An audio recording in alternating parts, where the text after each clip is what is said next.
Dati, mag-isa lang ako. Masaya rin syempre. Pero ngayong may karugtong ng Eskweta ang pangalan ko, wala na akong mahihiling pa. Except, isang sayaw kasama ang unang lalaki sa buhay ko, my Daddy June. Sabi ko, hindi. Talagang, I promise, sabi ko, hindi na ako iiyak.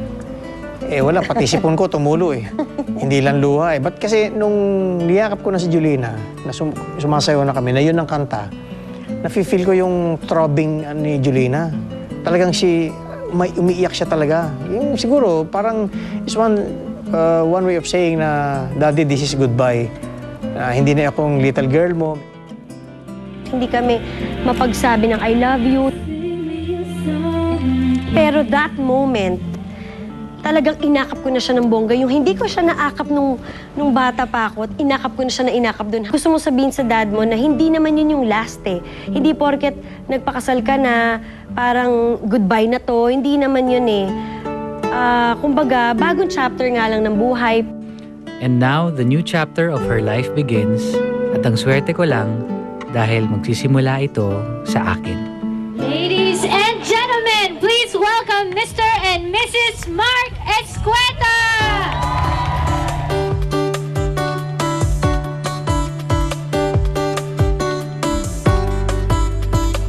Dahil isa sa mga nagbubuklod sa amin ni Mark ay ang music, hinayaan naming ito ang isa sa mga magtatahi ng napakasayang gabing ito.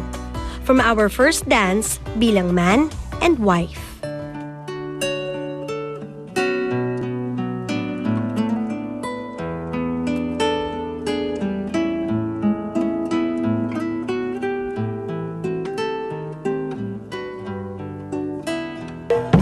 Ang nakakaindak na music na nag-set ng mood ng reception.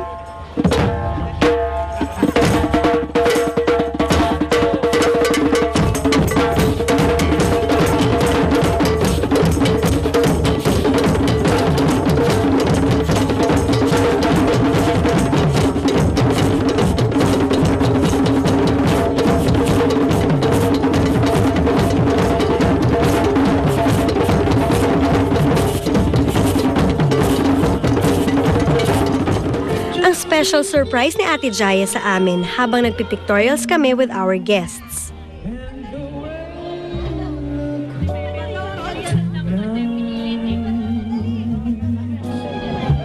At ang special performance ng aking drummer boy.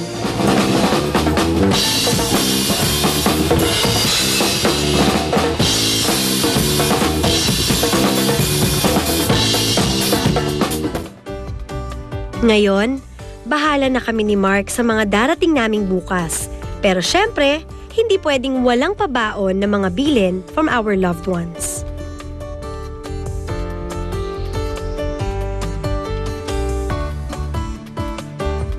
Talagang good luck, Mark.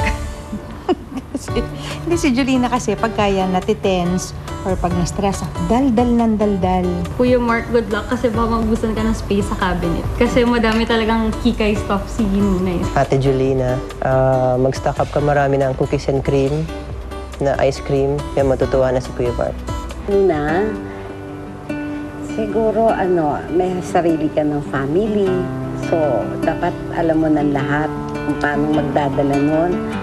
Although, huwag mong aalisin yung pagkakikay mo kasi para yung mga anak mo magiging mo rin na masayahin. Mark, alam ko nakita namin talaga kung gaano mo kamahal si Julina. Gaano mo rin kami irespeto. Sana magpatuloy lang yon. Muna, Kuya Mark, congrats.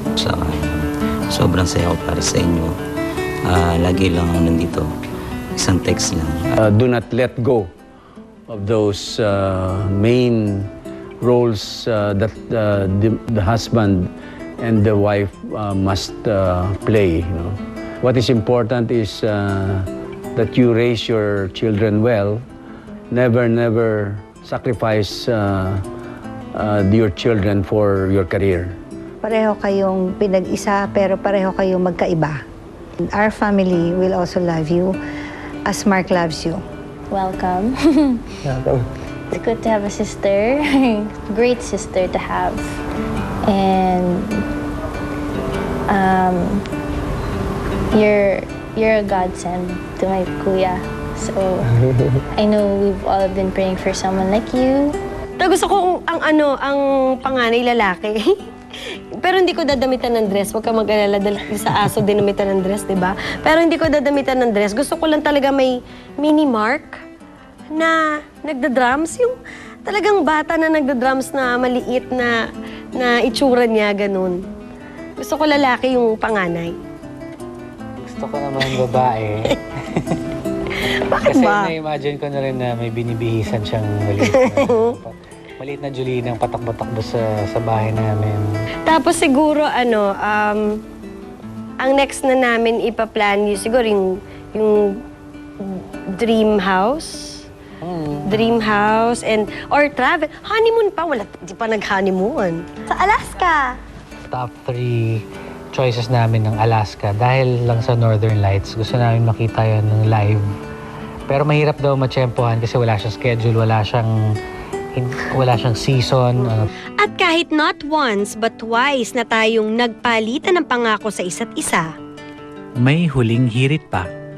Tulad din ng sabi ni Father dun sa church, magiging sign tayo sa mga ibang tao kung ano ba talaga ang pag-ibig, ano ba talaga ang pag-ibig natin sa isa't isa, tsaka ang love ni God para sa mga taong nagmamahal sa Kanya. At matutupad yung pinapangarap nating manood ng sine na kahit 80 na tayo at magka-holding hands pa rin tayo, kahit na hindi ko na siguro naririnig yung audio, mangyayari yun. Gusto ko lang malaman mo na mula nung araw na yon, mas hanggang yung ngayon at alam ko sa mga susunod pa, mas lalo kong nararamdaman na talagang wala akong ibang gustong makasama kundi ikaw. At alam ko natatanda tayo ng magkakampi at paglalaban natin yung isa't isa.